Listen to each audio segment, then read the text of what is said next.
Podcast Pesan Pagi. Perbincangan santai praktisi dan ahli gagas inovasi. Assalamualaikum warahmatullahi wabarakatuh.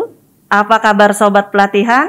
Kita jumpa kembali dengan saya Rina di podcast Pesan Pagi. Kali ini kami akan menghadirkan narasumber, seorang guru madrasah yang akan berbagi pengalaman seputar anak-anak di madrasah yang membutuhkan perhatian khusus.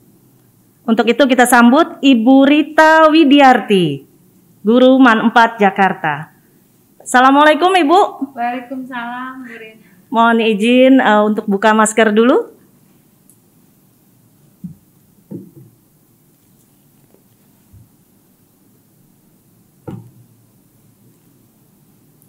Ibu Rita Widiarti. Iya. Gimana kabarnya Ibu? Alhamdulillah baik, sehat. Sehat ya, alhamdulillah. Ibu Rita, seperti saya sampaikan tadi, memang benar Ibu ada anak-anak yang butuh perhatian khusus. Sebenarnya setiap kelas pasti ada yang membutuhkan perhatian khusus, dan perhatian khusus itu bisa dibagi-bagi, bukan berarti hanya sikap, tapi juga mungkin perhatian dan kurangnya menerima pembelajaran. Oh gitu, jadi latar belakangnya berbeda-beda ya? Berbeda-beda. Itu ada yang latar belakang kurang perhatian orang tua nggak? Ya. Yang kurang perhatian orang tua, kemudian ada yang kecewa nggak? Siswa tadi dalam memilih madrasah misalnya dia kecewa nggak sesuai nih sama impiannya, termasuk nggak dia untuk butuh perhatian khusus tersebut? Iya, biasanya latar belakangnya itu yang minat ke sekolah madrasah itu orang tua. Oh gitu, Ya. jadi anaknya itu kadang ngikut orang tua ya? Betul. Nah itu imbasnya dia apa Ibu? Maksudnya dari tingkah laku anak tersebut bisa kelihatan? Bisa, dari motivasi juga bisa. Oh gitu, baik Ibu Rita. Di sini kan Ibu pernah ya, bisa dibagi nggak Bu pengalaman Ibu mendampingi mereka itu, respon anak-anak terhadap Ibu pada saat mendampingi itu seperti apa?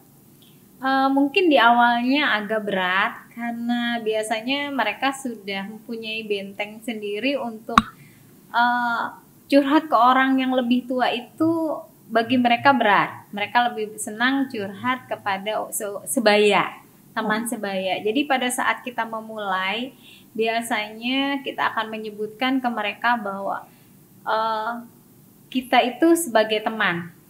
Oh. Kita itu sebagai orang tua. Mm-mm. Jadi tidak memungkinkan untuk mereka curhat ke kita gitu. Mungkin awalnya itu dulu. Terus pendekatan Ibu sendiri bagaimana? Secara pribadi nih Bu mendekati mereka. Pada saat si anak berkeluh kesah, mungkin yang perlu diperhatikan oleh kita sebagai guru mungkin sangat sepele, tapi ke siswanya dapat gitu ya, misalnya dengan sentuhan. Oh gitu. Iya, sederhana sebenarnya, tapi kadang itu pula yang dibutuhkan oleh anak. Sentuhan yang walaupun kita di madrasah mungkin sentuhannya hanya di bahu gitu ya. Kalau misalnya di wanita kita bisa peluk gitu. Apa misalnya anaknya perempuan, berarti yang mendampingi guru perempuan? Oh, enggak juga. Enggak juga ya. Oh. Mereka risih nggak Bu awalnya gitu Bu? Iya, kadang dia akan respon dengan mundurkan badan, agak menjauh dari kita. Itu proses awal. Proses awal ya. Ada cerminan nggak kalau mereka nggak suka dipeluk, disentuh, atau ini sama kita sebagai pendamping ya, itu karena kurang perhatian dari orang tua mereka? Untuk mengetahui dia si anak kurang perhatian atau apa, itu prosesnya masih agak panjang ya. Jadi yang penting mereka nyaman dulu, utamanya nyaman, kemudian sampai mereka mau bercerita, terbuka, itu awalnya. Oh iya. Jadi intinya ya jangan memaksa. Jadi pelan-pelan ya untuk Proses. mendekati mereka itu. Butuh berapa lama Ibu? Sampai terlihat hasilnya? awal itu kadang bisa sampai 1 bulan, karena kan kita belum tentu setiap hari bertemu anak, karena kan mereka pembelajaran juga. Jadi kita di sela-sela pergantian jam, di istirahat gitu, atau pulang sekolah, itu aja. Baik. Nah, tadi kan respon Ibu sudah terlihat, kemudian anak-anak, dan Ibu bagaimana meyakinkan orang tua dari si anak? Apakah orang tua mereka mengakui bahwa nih anak-anak saya ini butuh perhatian nih, perlu dibimbing, atau menyangkal, nggak ngakuin? Nggak, anak-anak saya baik-baik saja, nggak perlu dibimbing, nggak perlu ini. Ada yang seperti itu nggak, Bu, orang tuanya? Banyak. Iya, kadang karena anak berperilaku baik di rumah, jadi pada saat ada laporan anaknya membutuhkan perhatian baik, menerima kurang pelajaran atau sikapnya yang kurang baik di sekolah, itu kan agak berbeda dengan di rumah. Jadi orang tuanya juga kurang menerima bahwa ya itu tadi, anak saya baik-baik saja gitu. Iya. Pas nanti ada suatu kejadian, baru biasanya kita punya trik bahwa memang di MAN 4 itu BK itu bukan sebagai polisinya sekolah gitu ya, tetapi tempat konseling. Nah, kita ajak bahwa rubah mindset orang tua bahwa pada saat dipanggil ke sekolah bukan berarti mereka punya salah, walaupun sebenarnya iya. Jadi kita bilang kita mau berkomunikasi, kita mau berdialog bahwa ada yang mau disampaikan untuk Ananda putra putrinya. Ada suatu masukan di situ, kemudian pada saat banyak orang tua yang, aduh saya sibuk, saya nggak bisa datang, gitu. Kita akan berbicara bahwa ini putra putri ibu, jadi kita sama-sama, kita bekerja sama, gitu. Itu kejadiannya seperti apa ya, Bu ya? Kejadian maksudnya pas anak-anak dipanggil tuh contohnya ada nggak, Bu? Misalnya contohnya pada saat masuk ke MAN 4, mereka dari SMP, bukan dari MTS, jadi tidak menerima namanya bahasa Arab. Iya, jadi kesulitan ya beradaptasi dengan pelajaran-pelajaran yang nggak pernah diterima sebelumnya. Betul. Oh gitu, bagaimana itu, Bu? Maksudnya anaknya ada yang bisa nggak langsung adaptasi atau perlu proses yang lama? Prosesnya panjang, biasanya kita tahu info itu dari guru mapel. Guru akan mempunyai keberatan bahasa bahwa ini anak butuh pendampingan.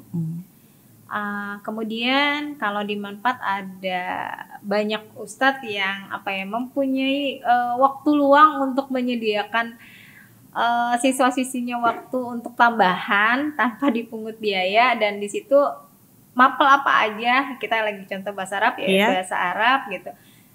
Baik malam, kemarin PJJ itu malam, lewat Zoom gitu. Jadi usaha dari sekolah juga luar biasa ya, membantu mereka ya. Betul, support. Baik Ibu. Nah, tadi Ibu ada hasil yang terlihat nggak? Maksudnya selama mendampingi itu yang Ibu capai? Mungkin saya lebih banyak di karakter. Di karakternya? Iya. Jadi pada saat kalau di MAN 4 itu kita ngedampingin biasanya full 3 tahun. Jadi berprosesnya itu kita kadang-kadang mengakui bahwa sebagai guru kadang-kadang bahwa si anak sudah dicap, maka kita jarang melihat perubahan itu. Padahal si anak menginginkan perubahan walaupun sedikit, mereka mau dihargai. Itu kekurangan kita yang kadang lalai kita akuin gitu. Iya Ibu. Baik Ibu ada yang mau disampaikan kan nih ke guru-guru yang di luar sana yang mempunyai tugas serupa dengan Ibu tentang menangani anak-anak berkebutuhan perhatian khusus. Ya. Mungkin yang pertama adalah dengarkan apa kata mereka, hargai mereka, apapun perubahan yang mereka rubah, yang mereka usahakan itu hargai, sedikit apapun, kecilnya apapun. Kemudian jadikanlah mereka teman, jadikanlah tempat untuk mereka curhat minimal gitu ya. Kemudian kita bisa memberikan arahan baru. Baik Ibu, luar biasa sekali obrolan kita kali ini. Terima kasih Ibu Rita atas waktunya.